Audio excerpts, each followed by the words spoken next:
आज पत्रकार परिषद घ्यायची जे टाईम आला आहे माझ्यावर 20/2/2025 रोजी तामलवाडी टोल नाक्यावर ड्रग्ज सापडला होता. पुन्हा तुळजापूरमध्ये काही लोकांची नावं आली, 35 ते 40 लोकांची नावं आली. पण माझ्या विरोधात सतत एक अर्ज देणार राजेंद्र दिगंबर माने यांनी तामलवाडी पोलीस स्टेशनला एक अर्ज दिला की विशाल छत्रेचं ह्याच्यामध्ये नाव घ्या. मग ते अर्ज दिला. मग त्यामध्ये काय झालं, आपले सुनील ढेपे धाराशिव त्यांनी माझी बातमी लावली त्या अर्जाच्या अनुषंगाने. अर्ज तर काय लिगली नव्हता, पण त्यांनी अर्ज घेतला आणि बातमी लावली की राजेंद्र दिगंबर माने यांचा स्फोटक जबाब म्हणून.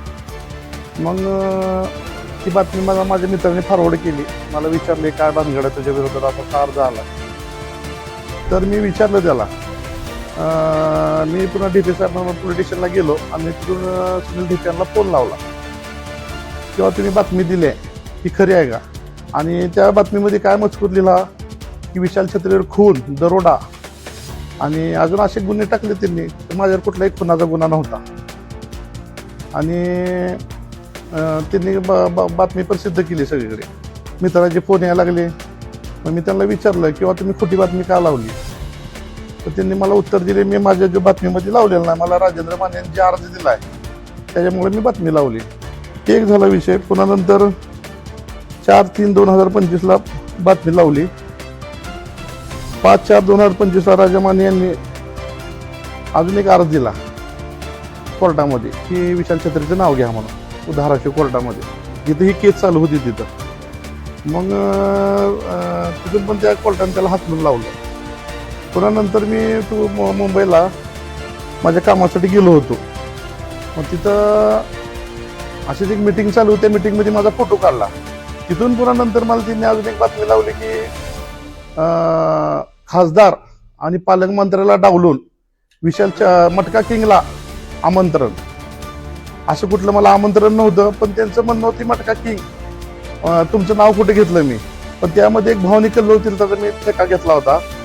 ते ठेका घेतल्यामुळे त्याच्यामध्ये भावनिक कल्लोळ तीर्थाचा ठेका, त्या मटका किंगला भावनिक कल्लोळ तीर्थाचा ठेका देण्यात आला असा त्यांनी उल्लेख केला. मग त्यांची माझी पुन्हा नंतर एक दिवशी फोनवर बोलाबोली झाली. फोनवर त्यांनी मला म्हणले काय मिटवायचं असेल तर माझा माणूस येईल जब्बार म्हणून. मग जब्बार आले. जब्बार तारखेला आले. जब्बारनं मला हॉस्पिटलपाशी बोलविलं.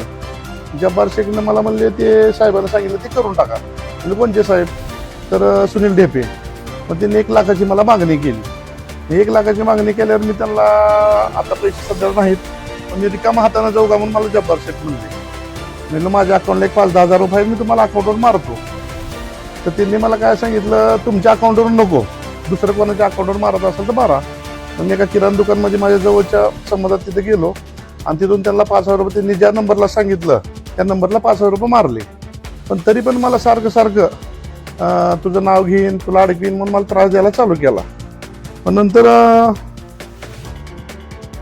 ही कालची तक्रार जी दिलेली आहे मी, आता त्यांच्यावर काल गुन्हा दाखल झाला 2 तारखेला 2/1/2026 ती मी 29/9/2025 SP मॅडमला धाराशिवमध्ये दिलेला आहे.